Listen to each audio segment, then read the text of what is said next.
삶의 투혼, 지금까지 살아있는 게 기적적이라 할 정도로 잘 버티고 있긴 한데 하필이면 폐혈증이라는 소식이 전해지고 있습니다. 저렇게 되면 장담 못할 생명위독인가요? 그렇죠. 이게 이제 폐혈증이라는 게 이제 미생물의 감염에 의해서 걸리는 것인데요. 이제 네. 이렇게 되면 이제 호흡도 상당히 곤란해지고 혈압도 상당히 상승을 하고 여러 가지 이제 다 아시겠지만 지난번에 이제 이 개에 물려서 숨진 분 있지 않습니까? 네. 최시원 씨의 이제 관련해서 그분이 이제 폐혈증으로 돌아가셨거든요. 이 폐혈증이라는 게 사실 어떤 모든 사망의 원인이 주로 보면 폐혈증이 상당히 많습니다. 이걸 네. 이제 극복하지 못하기 때문에.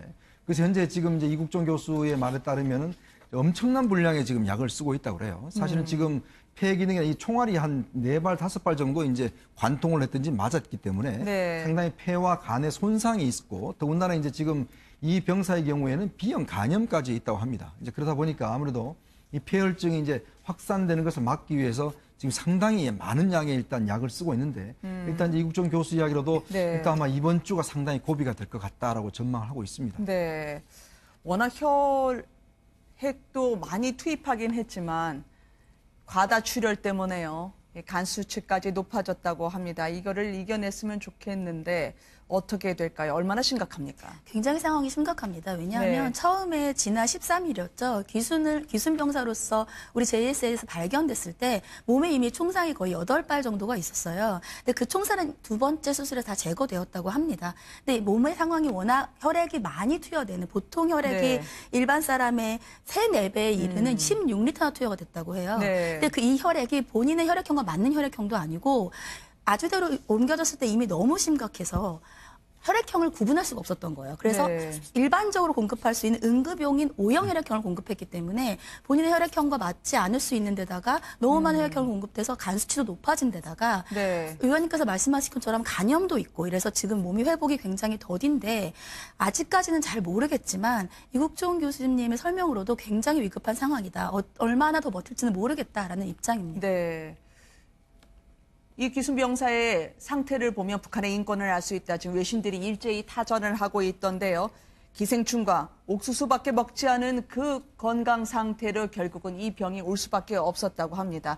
파리 목숨 같은 북한의 상황에 대해서 조금 전에 국회 정보위에서 브리핑이 된 사안이 있었었는데요. 무릎을 꿇고 그리고 김정은 앞에서 귓속말로 소곤소곤 이야기하는 황병서마저 처벌이 됐다라는 첩보던데요. 네, 이게 상당히 충격적입니다. 사실은 이제 북한에서 뭐 총정치국 지금 국장을 맡았던 황병서가 사실 하고 그다음에 이제 김원동이라고 지금 이제 그 국가안전보위부장 네, 하던 김원홍이죠. 김원홍이죠. 네. 이 두 사람이 지금 현재 검열을 받고 있다고 그래요. 이 검열이라는 게 뭐냐면 최룡해가 사실 지난번 검열을 받아서 숙청된 적이 있습니다. 네. 그래서 다시 복귀가 됐는데 이 최룡해를 중심으로 해서 이 두 사람과 총정치국에 대한 검열을 하고 있다는 것이거든요. 이 총정치국은 사실은 김정은의 핵심 측근 조직입니다. 근데 이 핵심 측근 조직을 검열하고 있다는 것은 그만큼 지금 내부가 상당히 지금 위험하다는 이야기거든요. 아마 지금 이제 북한 제재가 상당히 강화되면서 조금 전에 이야기를 나눴지만 귀순병사의 건강 상태가 굉장히 좋지 않지 않습니까? 네. 내부 영양 상태도 그렇고 사실 JS에 있는 병사도 이 정도인데 일반 어떤 인들 같은 경우는 더 심각한 상황이거든요. 그러다 보니까 아무래도 좀 조직이 느슨해지고 어떤 당의 권력 자체가 좀 느슨해지는 그런 어떤 상황에서 네. 아마 김정은이 전격적으로 지금 황병서와 김원홍에 대한 지금 검열을 실시하고 있는 것이 아닌가. 그만큼 네. 믿을 사람이 없다는 것이죠. 불순한 태도였다. 이 고모부 장성택을 처형할 때도 비슷한 죄목 아니었겠습니까? 누구든지 추풍낙엽으로 파리 목숨으로 날릴 수 있는 북한군 장성들, 아버지뻘 되는 황병서마저 저렇게 날리는데요. 탈북자들 증언을 보니까 이 북한 내부에 동요가 있는 것 같아요. 장마당에서 USB를 구해다가 드라마를 보고요. 김정은에 대한 주민들의 동요가 심상치 않은 것으로 전해지던데요. 네, 맞습니다. 지금 김정은 같은 경우에는 본인이 김정은의 체제가 되면서 더욱더 이 체제를 확고히 하고자 해서 외부에서 외국으로 나간 고위층 탈북자 같은 경우도 늘어나는 것을 굉장히 지금 견제하고 있는 상황인데도 불구하고 네. 내부에서도 지금 체제에 대한 환멸을 느끼는 경우가 상당히 늘어나고 있다고 하고요. 그것이 지금 말씀하신 것처럼 USB 등의 여러 가지 전자기기들을 통해서 남한에 있는 많은 문화적인 프로그램이라든지 드라마들이 들어가면서 네. 이 북한에서의 삶이 정상적인 삶이 아니구라는 걸 많이 느끼게 된다는 겁니다. 이렇게 내부적으로 이러한 체제의 환멸을 느끼면서 김정은 체제가 자동적으로 붕괴될 수 있는 여러 가능성이 높아진다는 것에 대한 얘기이고요. 네. 여기에 대해서 이 BBC라든지 미국은 한국 프로그램에 대해서 많은 지원을 함으로써 사회와 접속할 수 있는 뭔가의 키를 주는 것이 중요하다고 밝혔습니다. 네, 정보위의 브리핑까지 오늘 두 분과 함께 이야기 나눠봤습니다. 감사합니다. 이제 그러다 보니까 아무래도 이 폐혈증이 이제 확산되는 것을 막기 위해서 지금 상당히 많은 양의 일단 약을 쓰고 있는데 일단 이제 이국정 교수 이야기로도 네. 일단 아마 이번 주가 상당히 고비가 될 것 같다라고 전망을 하고 있습니다. 네, 워낙 혈액도 많이 투입하긴 했지만 과다 출혈 때문에요.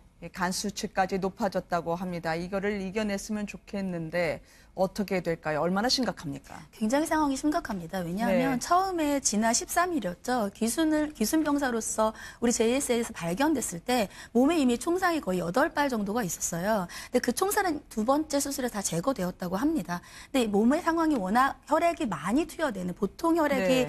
일반 사람의 3, 4배에 이르는 16리터나 투여가 됐다고 해요. 네. 근데 그 이 혈액이 본인의 혈액형과 맞는 혈액형도 아니고 아주대로 옮겨졌을 때 이미 너무 심각해서 삶의 투혼, 지금까지 살아있는 게 기적적이라 할 정도로 잘 버티고 있긴 한데 하필이면 폐혈증이라는 소식이 전해지고 있습니다. 저렇게 되면 장담 못할 생명위독인가요? 그렇죠. 이게 이제 폐혈증이라는 게 이제 미생물의 감염에 의해서 걸리는 것인데요. 이제 네. 이렇게 되면 이제 호흡도 상당히 곤란해지고 혈압도 상당히 상승을 하고 여러 가지 이제 다 아시겠지만 지난번에 이제 이 개에 물려서 숨진 분 있지 않습니까? 네. 최시원 씨의 이제 관련해서 그분이 이제 폐혈증으로 돌아가셨거든요. 이 폐혈증이라는 게 사실 어떤 모든 사망의 원인이 주로 보면 폐혈증이 상당히 많습니다. 이걸 네. 이제 극복하지 못하기 때문에.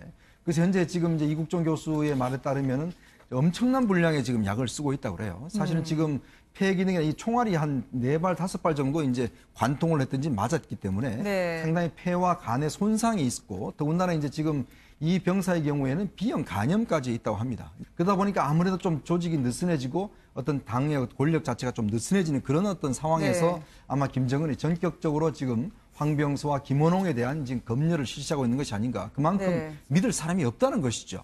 불순한 태도였다. 이 고모부 장성택을 처형할 때도 비슷한 죄목 아니었겠습니까? 누구든지 추풍낙엽으로 파리 목숨으로 날릴 수 있는 북한군 장성들, 아버지 뻘되는 황병서마저 저렇게 날리는데요.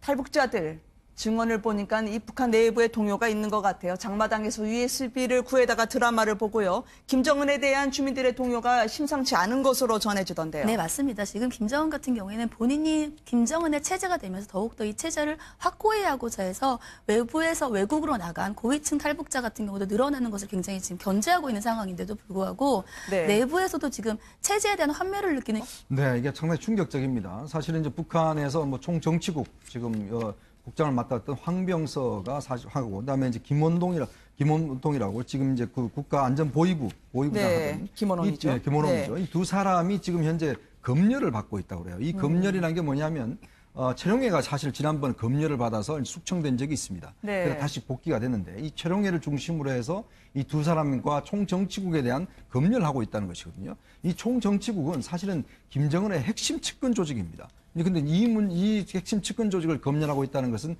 그만큼 지금 내부가 상당히 지금 위험하다는 이야기거든요.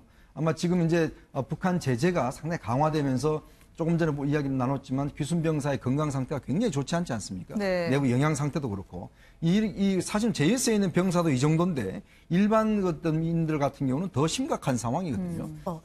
혈액형을 구분할 수가 없었던 거예요. 그래서 네. 일반적으로 공급할 수 있는 응급용인 O형 혈액형을 공급했기 때문에 본인의 혈액형과 맞지 않을 수 있는 데다가 너무 많은 혈액형을 공급돼서 간 수치도 높아진 데다가 네. 의원님께서 말씀하신 것처럼 간염도 있고 이래서 지금 몸이 회복이 굉장히 더딘데 아직까지는 잘 모르겠지만 이국종 교수님의 설명으로도 굉장히 위급한 상황이다. 얼마나 더 버틸지는 모르겠다라는 입장입니다. 네. 이 귀순병사의 상태를 보면 북한의 인권을 알 수 있다. 지금 외신들이 일제히 타전을 하고 있던데요. 기생충과 옥수수밖에 먹지 않은 그 건강 상태로 결국은 이 병이 올 수밖에 없었다고 합니다.